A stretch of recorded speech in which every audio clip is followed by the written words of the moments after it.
നീർമാതള പൂവിനുള്ളിൽ നീഹാരമായി വീണ കാലം നീലാംബരി രാഗമായി താനേ നുകർന്നു നവനീതം ചിറകാർന്നുയർന്നു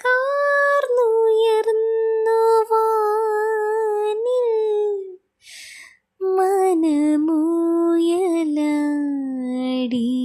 കാലം നീർമാതള പൂവിനുള്ളിൽ നീഹാരമായി വീണ കാലം. നമസ്കാരം, ഹെർബൽ വണ്ടേഴ്സിലേക്ക് എല്ലാവർക്കും സ്വാഗതം. ഇന്ന് നമ്മൾ വിശ്വവിഖ്യാത കവയിത്രി എഴുത്തുകാരിയുമായ മാധവിക്കുട്ടിയുടെ നീർമാതളം പൂത്ത കാലം നമുക്കെല്ലാവർക്കും പരിചയമുണ്ട്. നീർമാതളത്തെ പറ്റിയാണ് ഇന്ന് നമ്മളിവിടെ പഠിക്കാൻ പോകുന്നത്. നീർമാതളത്തിൻ്റെ ഔഷധ ഗുണങ്ങൾ. നീർമാതളത്തിന് ധാരാളം ഔഷധ ഗുണങ്ങളുണ്ട്. അതിൽ വളരെ പ്രഗത്ഭമായ എല്ലാവർക്കും ചെയ്യാവുന്ന ചില യോഗങ്ങളാണ് ഇന്ന് ഞാൻ നിങ്ങളുമായി പങ്കുവയ്ക്കുന്നത്. നീർമാതളത്തിൻ്റെ വിശദ വിവരങ്ങളിലേക്ക് നമുക്ക് പോവാം. നീർമാതളം രസത്തിൽ തിക്ത മധുര കഷായ രസമാണ്, ഉഷ്ണവീര്യമാണ്, വിഭാഗത്തിൽ ഏരുവുമാണ്. ഈ ദിവ്യമായ ഔഷധവൃക്ഷം ആയുർവേദത്തിൽ വരുണ എന്നാണ് പറയുന്നത്.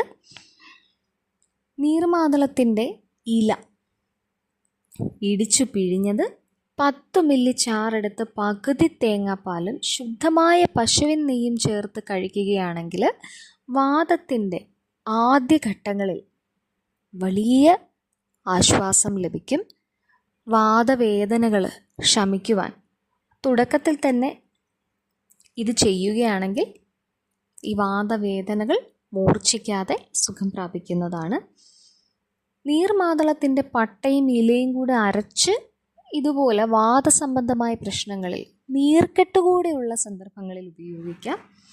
ഇത് മേലെ വെച്ച് കെട്ടുകയാണ് വേണ്ടത്.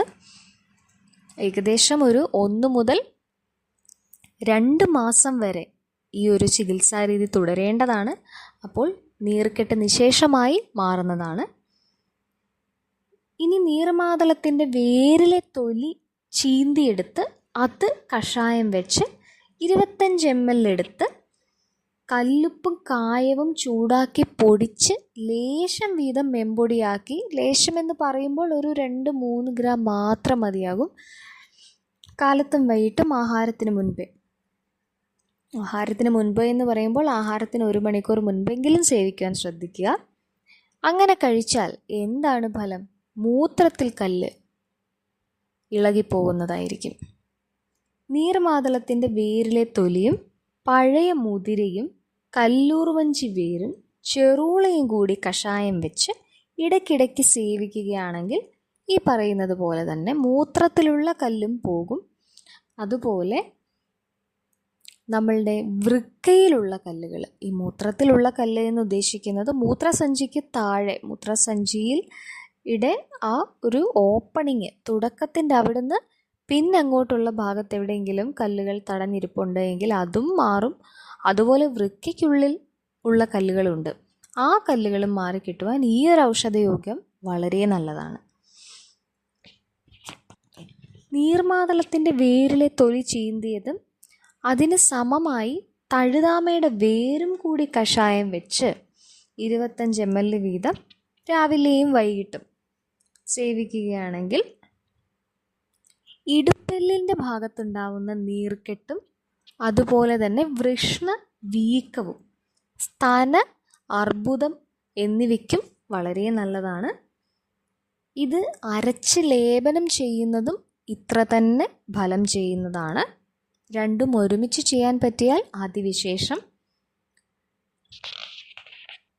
നീർമാതളത്തിൻ്റെ തൊലി, പട്ട, അത് കഷായം വെച്ച് കഴിക്കുകയാണ് എന്നുണ്ടെങ്കിൽ എത്ര കഠിനമേറിയ തലവേദനയ്ക്കും വളരെ നല്ലതാണ്. അതുപോലെ കുരുമുളക് പൊടിച്ച് മുലപ്പാലിൽ കുറുക്കി തളം വയ്ക്കുകയും അരമണിക്കൂർ കഴിഞ്ഞ് തണുത്ത വെള്ളം കൊണ്ട് തലയിൽ ധാര കോരുകയും ചെയ്യുന്നത് ഇതോടൊപ്പം ചെയ്യുകയാണെങ്കിൽ വളരെ നല്ലതായിരിക്കും.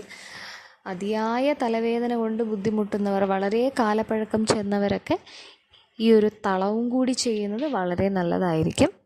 അപ്പോൾ നീർമാതളത്തിൻ്റെ ഇത്രയും ഔഷധയോഗങ്ങൾ നിങ്ങളുമായി പങ്കുവെക്കാൻ സാധിച്ചു. ഏതെങ്കിലും അസുഖങ്ങൾക്ക് നീർമാതളത്തിൻ്റെ യോഗങ്ങൾ നിങ്ങൾക്ക് അറിയാം എങ്കിൽ തീർച്ചയായും അത് നിങ്ങളുടെ ഡോക്ടറുമായി സംസാരിച്ച ശേഷം ചെയ്യുക. നമ്മൾ ഇന്ന് ഈ ഒരു ആധുനിക ചുറ്റുപാടിൽ എന്ത് കഴിക്കണം, എന്ത് കഴിച്ചുകൂടാ എന്ന് വ്യക്തമായ ഒരു ധാരണയില്ലാതെയാണ് ശരിക്കും നമ്മളുടെയൊക്കെ ചെറുപ്പകാലങ്ങൾ, കുട്ടിക്കാലം മുതൽ നമ്മൾ ശീലിച്ച് വന്ന ചില ശീലങ്ങൾ പിന്തുടരുന്നു എന്നുള്ളതല്ലാതെ എന്ത് കഴിക്കണം, കഴിക്കാൻ പാടില്ല എന്ന് നമുക്ക് അറിയില്ല. ആ അറിവില്ലായ്മയാണ് ദൈനംദിന ജീവിതത്തിൽ ബുദ്ധിമുട്ടുകൾ ഉണ്ടാക്കുന്ന പല അസുഖങ്ങളായി പരിണമിക്കുന്നത്. എങ്ങനെ കൃത്യമായ ഒരു ഡയറ്റ് പ്ലാൻ നിങ്ങൾക്ക് ഉണ്ടാക്കാം എന്നുള്ളതിനെ പറ്റിയിട്ട് ഒരു വീഡിയോ അടുത്തതായി ചെയ്യുന്നതായിരിക്കും. അതുപോലെ തന്നെ ഡയറ്റ് നിങ്ങൾക്ക് പ്രത്യേകമായി തന്നെ ചെയ്ത് തരുവാൻ നിങ്ങൾ താഴെ ഡിസ്ക്രിപ്ഷൻ ബോക്സിലും കമൻറ്റ് ബോക്സിലും ഇമെയിൽ ID കൊടുത്തിട്ടുണ്ട്. ആ ഇമെയിൽ IDയിൽ ബന്ധപ്പെടാവുന്നതാണ്. നിങ്ങൾക്ക് പ്രത്യേകമായി തന്നെ ഒരു ഡയറ്റ് പ്ലാൻ നിങ്ങളുടെ കൺസൾട്ടേഷന് ശേഷം ചെയ്തു തരുന്നതായിരിക്കും. അപ്പോൾ ആദ്യമായി ചാനൽ കാണുന്നവർ സബ്സ്ക്രൈബ് ചെയ്യാൻ മറക്കരുത്. വീണ്ടും കാണാം. നന്ദി.